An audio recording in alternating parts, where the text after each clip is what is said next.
We had 3 guys making it into the second day. All 3 of those guys got on the mat and fought hard and put their best wrestling on the mat. So started the day with Tucker Owens, and he went out, wrestled hard, wrestled the guy that he got beaten by in Vegas. He closed the gap.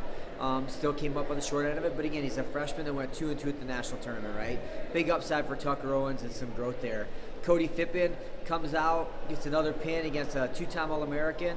A guy that's just a tough guy, gets in another match with a Big 12 opponent in Iowa State, and it comes down to overtime, and he put himself in a position to be an All-American. Same thing with Cody. Like, no doubt, the best wrestling of his career as a senior in our program. 2-2 with 2 wins over All-Americans, 2 big-time pins. He scored a lot of points for us, so just really proud of Cody and that part of it.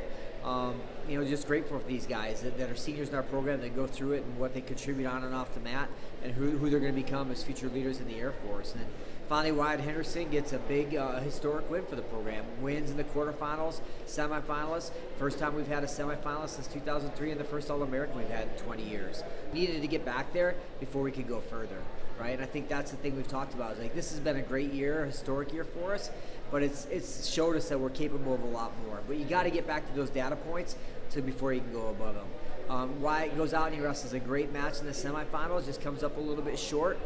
He's a competitor. You fall down in the sport, you get yourself back up. There's no complacency for him of just being an All-American or being in the semifinals. He wants to climb that podium. He's got a future focus, and tomorrow morning, in that first Constellation semifinal round against Northwestern, he's going to be ready to go. But all in all, this thing's a roller coaster, as they say. The highs are really high, the lows are really low. But you keep rolling with it, and guys can compete, and we're behind these guys all the way. Win, lose, draw, whatever they, just because of their effort on and off the mat, we're behind them. We're together as a team. The team's behind them. The institution's behind them. The Air Force is behind them. As you heard in the semifinals, this arena's behind them, chanting USA. So all good things ahead from you, from Air Force, and looking forward to a great day tomorrow. Sam Barber, thanks for your time. Appreciate it. Thanks.